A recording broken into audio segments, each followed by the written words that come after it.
Okay, folks, let's get started.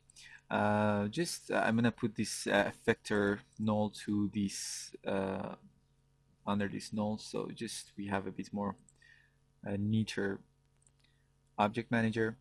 And let's start adding our main cloner. For our main cloner, for the moment, I'm just going to use this cylinder high quality one, okay? And I'm going to drag it, control and drag it out of the, sorry, just select this cylinder, control drag it, and now you have a version for here.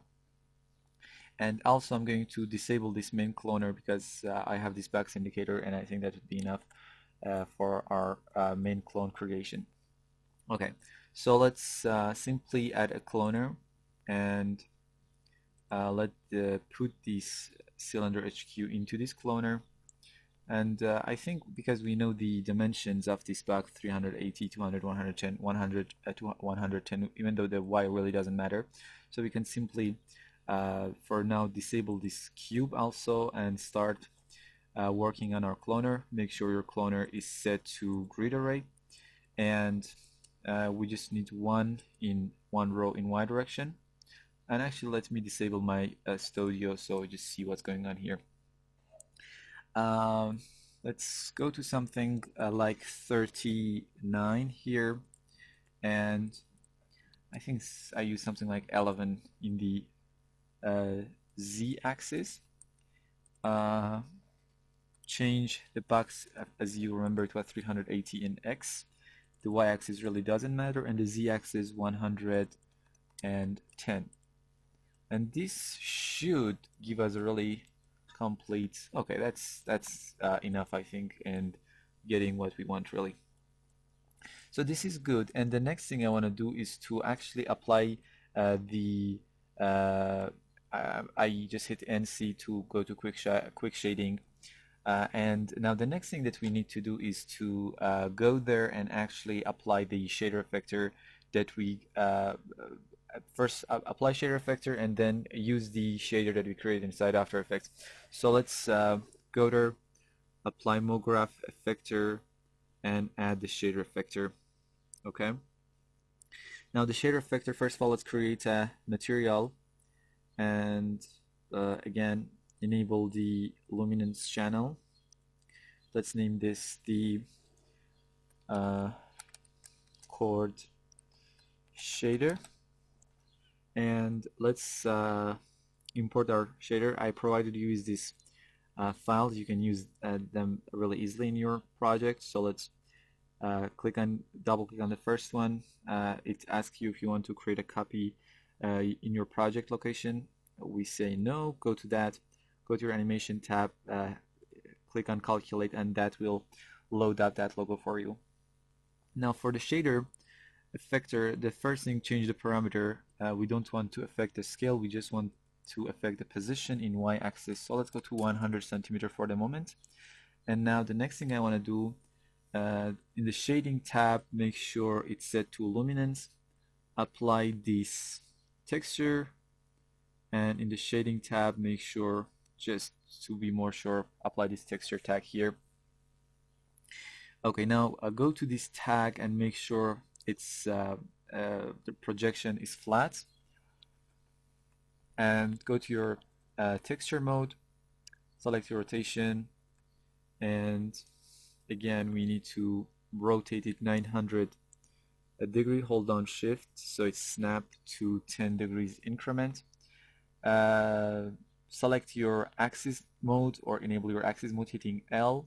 Select your scale tool, and we're going to just scale this texture until it gives us what we want. Let's go to the top view and see.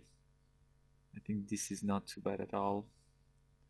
Make it a bit bigger,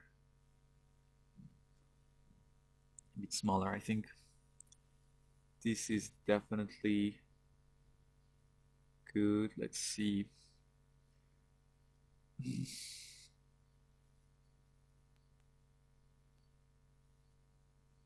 I'm just trying to adjust until I get the logo looks like my logo. So, and also make sure, open texture, make sure the sampling method is not this MIP method, just make it none, so no blurring will be applied to our texture. and that will definitely give that a better result. There we go. That's not too bad.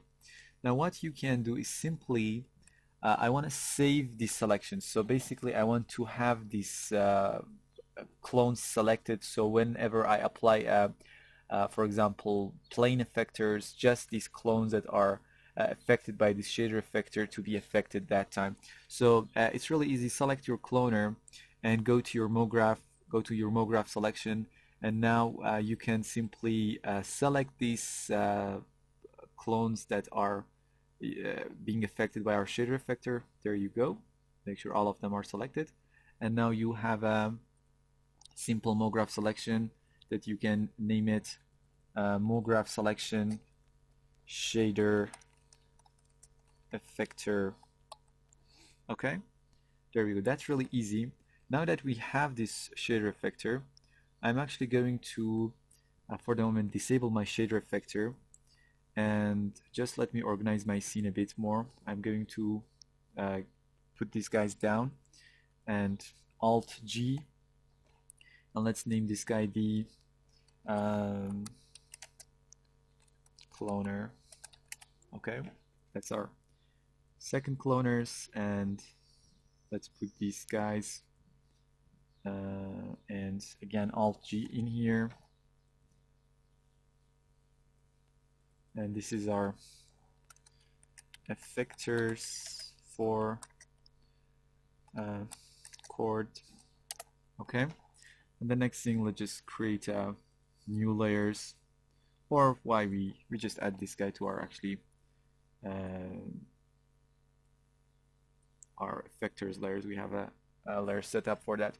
Now the nice thing that I have this selection applied to this cloner, I can simply apply something like a plane effector, for example, and in this plane effector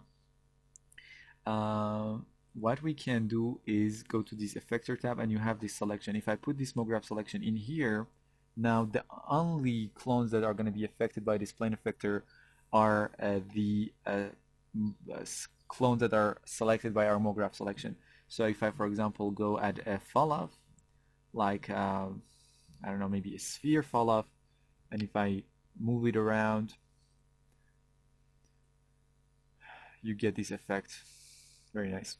Now in the next lesson, what I'm going to do is to start adding the plane effectors and creating a few plane effectors, and finally applying our shader effector on top of them. And these clones, we're going to definitely change them to more complex and different type of clones as you see in the motion design. But for now, we're just going to set up our clone, and that would be easily we can change this element here to whatever we want, and we do that in the this section after we have set up our main logo cloner and everything is done. We can change them, and I'll see you in the next lesson.